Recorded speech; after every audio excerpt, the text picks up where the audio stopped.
G'day mates, welcome to Next Stop from one of the greatest cities in the world.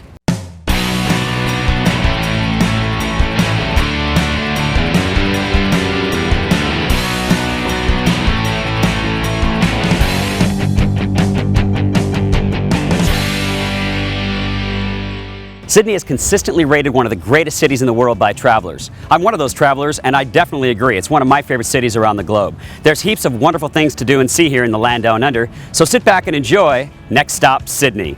The fun starts now.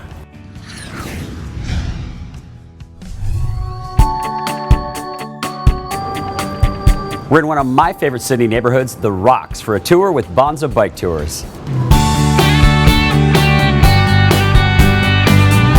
So I've ridden a bike before, so I know how to ride a bike. Yep. I know how to put the helmet on, Yep. but I don't know where we're going. Okay, well where we're going today is we're going to start down in Circular Quay.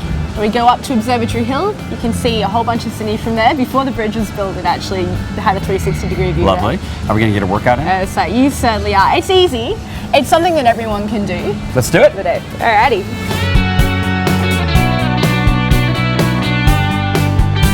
So we're here in Circular Quay, which is where the tour starts. It's also the place where Sydney started, pretty much, so it's kind of only appropriate. This is cool, though. I've seen the ships down here in Circular Quay. They're amazing. They're different one every day.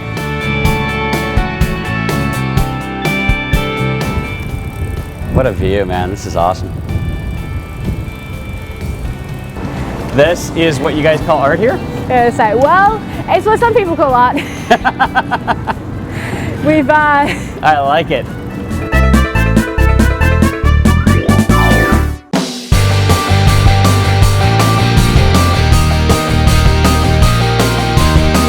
We're here at a place called Walsh Bay.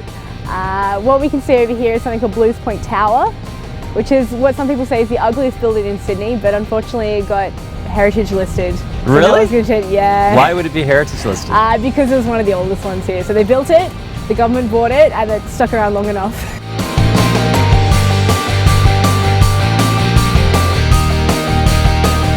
I've noticed, Kat, that Sydney is a very fit city as the people just went by. It takes a little bit of work to maintain the reputation, but what's the reputation? Of a good-looking country. It's very. Everybody's in good shape here. I love it. Here we are at Observatory Hill. As you can see, there's a fair bit to observe. There's a lot to observe. There's a lot to observe. As you can see, there's a pretty good view.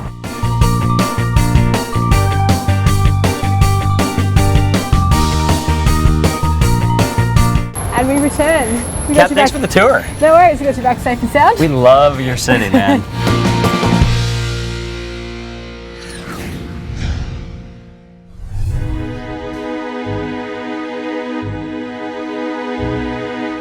In its short lifetime, the Sydney Opera House has earned a reputation as a world-class performing arts centre and has become a true symbol of Sydney and the Australian nation.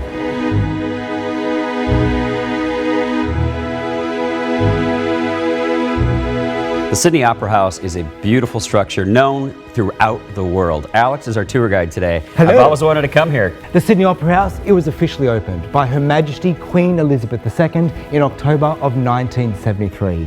And in that time, the Sydney Opera House has become one of the most visited sites in Australia. The Sydney Opera House has a global recognition factor of around 4 billion people. Wow. That equates to roughly 2 out of every 3 people on the face of the earth. They recognise the iconic shape of the Sydney Opera House.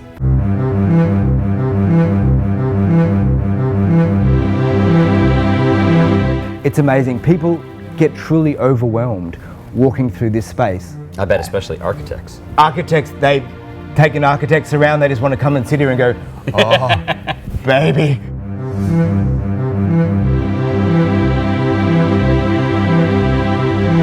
Okay, so obviously we got concrete on the inside, but Indeed. on the outside is not. Well, the whole roof is covered in ceramic roof tiles from Sweden.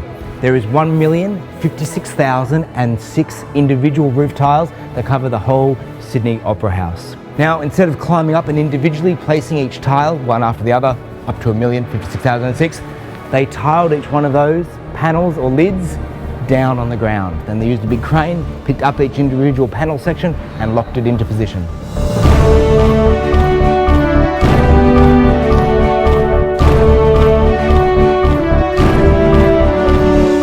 What's the message to our viewers? I mean, obviously it's a beautiful structure, but why should people come to the Sydney Opera House? I thought the Sydney Opera House was just for opera and just for classical music.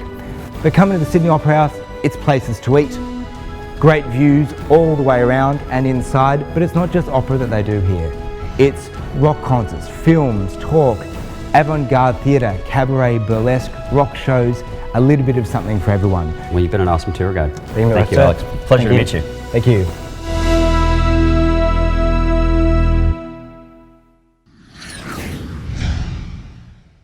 Coming up on Next Stop, we experience one of the great thrills that Sydney has to offer.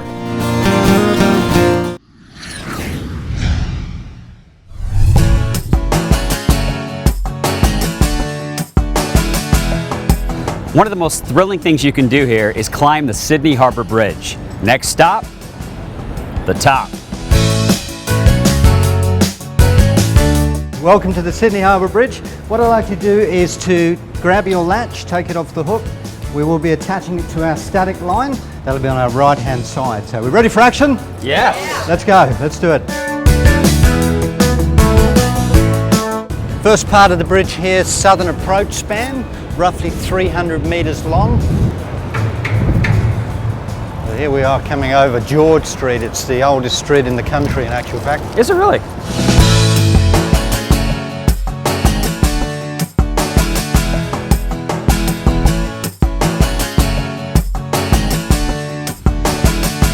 That's quite a climb. Brilliant. That's a fun little climb right there, straight up. Everybody gets the same thrill that you do on the bridge, Jono. And you get to do it several times a day. We do. We get to do it up to 3 times a day. You got to be fit and ready to go as a climb leader. You're looking fit, man.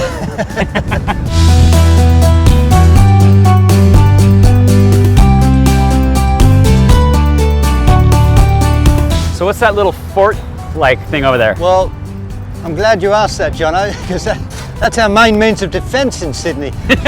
Fort Denison, roughly 155 years of age. So the little island that fort sits on, which is known as Pinchgut, was literally the top of the island was quarried away to a shelf so they could build the fort there that we see today.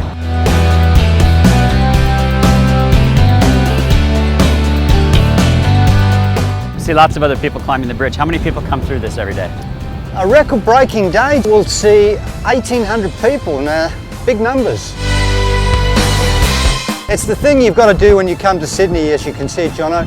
You've got views of the whole of Greater Sydney, right out to those Blue Mountains, right down to the Southern Highlands, out to the Tasman Sea, part of the South Pacific. Well, this was a spectacular day. I won't forget this. You were an awesome tour guide. You didn't disappoint, so thank you, Dean. Thanks, Jono. It's been great to have you on board. Guys, how good is this?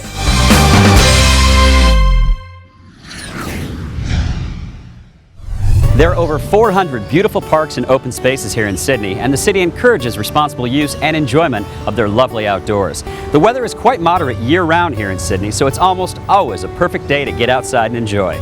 For more information on Sydney and to plan your day in the park, go to sydney.com.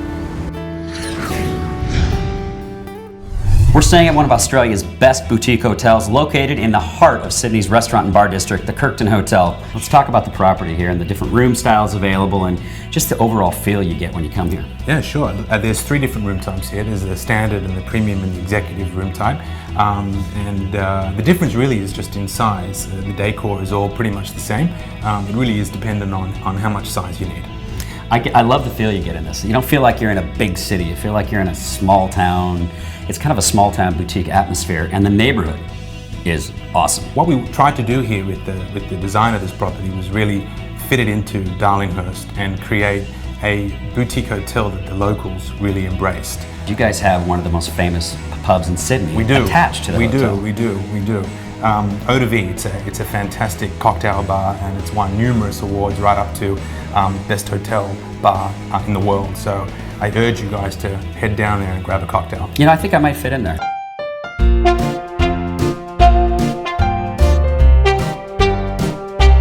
Thanks to Paul, we're in Eau de Vie, which is a kind of speakeasy, right? Yeah, we'll roll with that. Yeah, a speakeasy, a quiet little bar. Ian, I'm told you guys make some crazy cocktails. We do our best shot at it. That's certainly true. Yeah. So what are we gonna do? Right now we're going to make up for you our own variation that we do on a Moscow Mule. The original drink just being a vodka-based cocktail with some lime juice and a ginger beer. Give us a good measure of the citrus vodka. I'll knock some orange juice in there right now. We cut, instead of just using straight honey, we just cut it down a little bit. Give it a good hard shake, get a nice frothy head on it.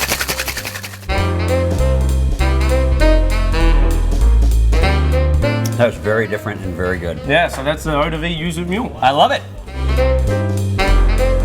You've only been open for 2 years. How is it so popular? Well, I think Sydney eventually is a big town, but the community is small, and when they find something cool, they all follow each other like sheep. Yeah, I noticed the kitchen's right back here. The kitchen This guy's is in just there. whipping it up right next to the bar, out in the open. It's very helpful, and then plus we gave him shots, and he gave us a good recipe to make some drinks. Yeah, so it's a good deal. It's a fair deal. It's a right? win-win. Well, cheers to you, Max. Thank you.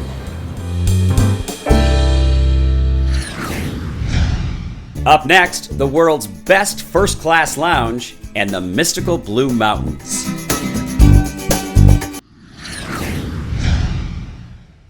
Today, we're traveling a couple hours outside of Sydney for a tour of the mystical Blue Mountains.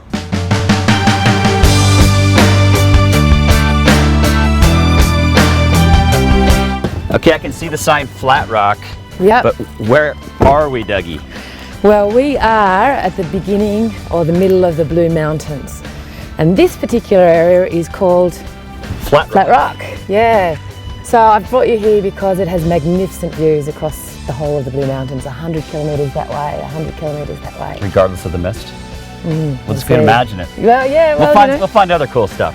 yeah, well, it's the Blue Mountains are usually blue. Today they might be white. If we go this way, we just might be able to see some really special stuff. Okay, now I feel like we're on the moon.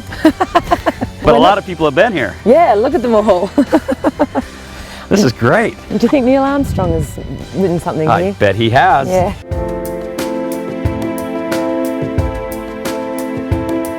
So after the wars, there was a worldwide depression, as you probably know. So they moved out to the regions. Some of them lived on beaches, and people who came to the Blue Mountains actually lived in caves. There are hundreds and thousands of caves.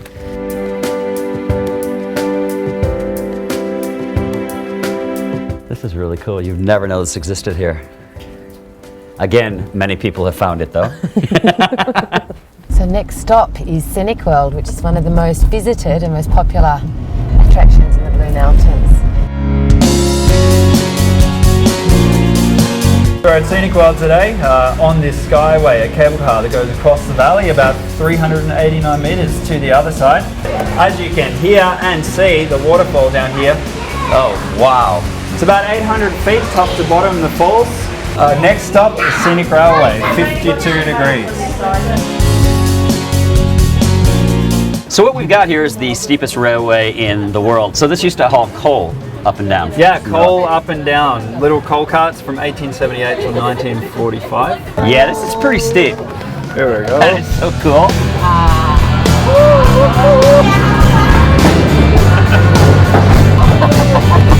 This is awesome. Well, this is quite a lovely way to end our day in the Blue Mountains. And this is what you do with your loved ones, romantic, that kind of thing. Well, we love you. You're our new friend. Oh, shucks. Thanks for your time, Doug. Yeah, no Great to worries. meet you. It was a Nice great to day meet you today. too. It Thanks. was, thank you.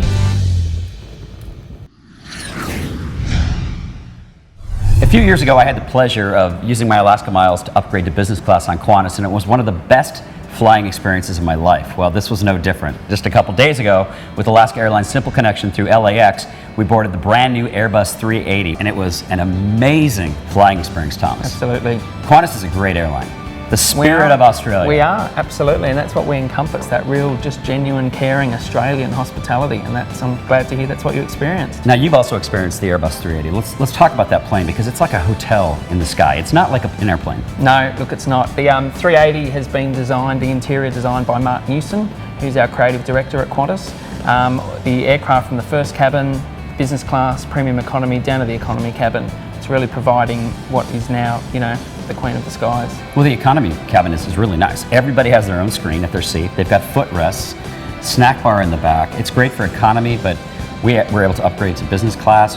Wow. Yeah, absolutely. Flatbed. Super comfortable. The food was exceptional and the service, amazing. This first class lounge is something like we've never seen. This is really beautiful. And designed by the same guy that designed the interior of the Airbus 380, Absolutely. right? Yep. So Mark Newson, our creative director, designed the first lounge here. It's a totally new build on top of the existing airport here in Sydney. The carpet has purpose, Yeah, right? look, absolutely. And with the carpet, it's again got Mark Newson's signature design on it, designed by Tai Ping of Hong Kong. And it's about having a design when you initially look at it, it makes you feel a bit dizzy. So you don't look at it, you look up and actually enjoy everything else that's there for you to see. This lounge is just amazing. It's very clean, it's very chic, very elegant.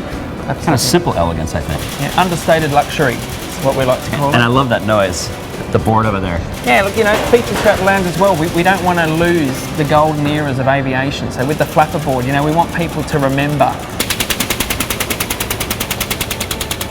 The Sydney airport is obviously a very busy, hustling, bustling airport. Absolutely. But when you walk in this lounge downstairs, you got that living wall, you can feel the oxygen, and everything just all of a sudden tapers down. We want to take away, that stress and hassle downstairs, and when you come through, you've got the garden there, that sense of health and well-being, and bring you up into the sanctuary and relaxed space of the lounge. So not only is this relaxing, but it's a super elegant place too.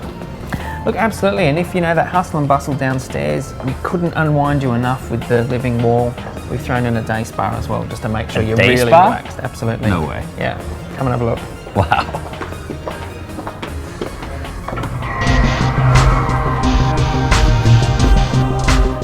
Okay, this is kind of like saving the best for last. Absolutely. Another living wall. Another living wall. So much oxygen in here, but what a beautiful room. If you're not relaxed after you've been in here, you never will be. You guys have thought of everything.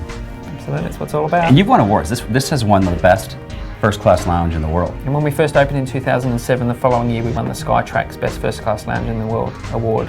We're very proud. Oh, we love Qantas. It's great to meet you. No worries, John. Welcome back to Qantas First very soon, I hope. I hope so too. For more information on Qantas and this exceptional airline, visit Qantas.com.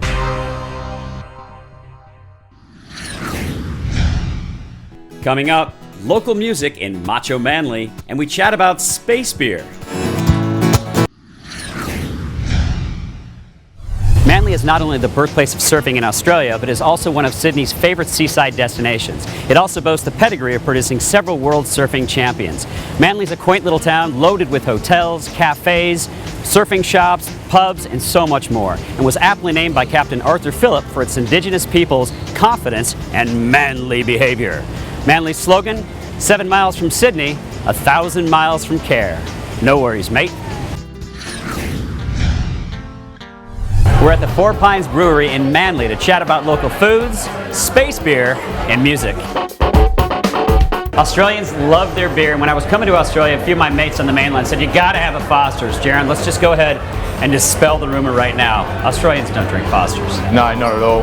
In fact, it's actually really hard to find a Foster's beer anywhere in Australia. Here we are in the brewery for our little romantic dinner for two in Manly. We started just as this brewery bar restaurant that we're in here tonight. And just recently we've gone wholesale sort of around Australia. Crack this bad boy open and you'll see some pretty serious steam coming out of it. And this here is one of the absolute signatures here. Cooked with a little bit of our pale ale here as well. So I read something about space beer. What's space beer? Yeah, good question. So we're actually working with a group of space engineers. The director, who is a bloke from the US who's lived out here for about 10 or 15 years now. The space engineers that we're working with, they're locals here as well. Oh, okay, good. And over a few beers, you do space, we do beer. Let's do space beer. It's a cool story, and the project's already pretty far evolved. Cheers. Cool. To space beer. To space beer. Cheers.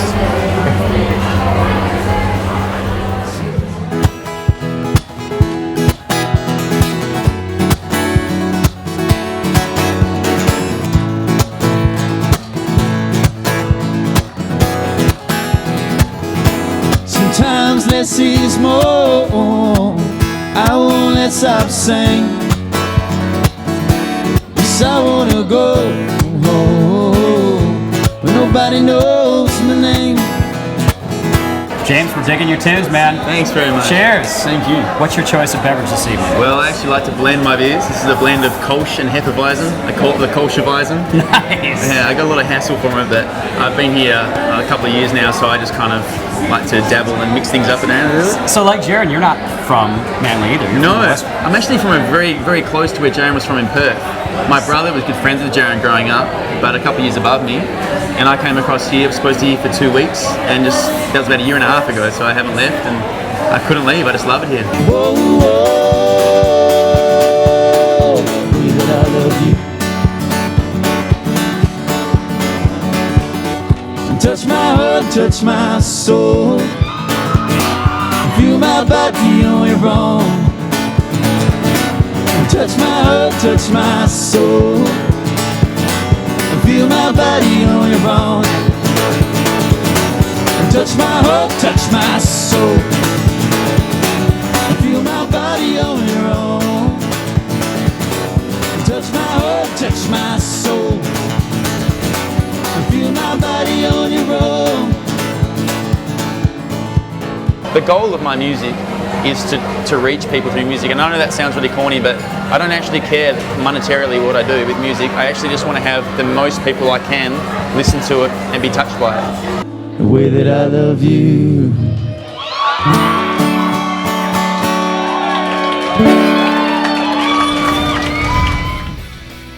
Thanks for tuning in to Next Stop from one of the most gorgeous cities in the world, Sydney, Australia. Cheers to our Sydney show sponsors, Qantas Airlines, 8 Hotels, and Destination New South Wales. We love you Aussies. Thanks also to our title sponsors, Alaska Airlines and the Alaska Airlines Visa Signature Card. Next stop, where will we take you next? Make good memories, everybody. You can YouTube it and find that out for Now, yourself. aren't ladies called birds too? Sorry? Aren't ladies called birds in Australia? Don't you call them birds? Yeah, you can go and check out the birds in the valley or the Birds Art Scenic Club.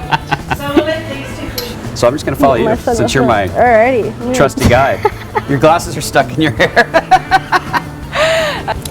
We're in one of my favorite Sydney neighborhoods, The Rocks.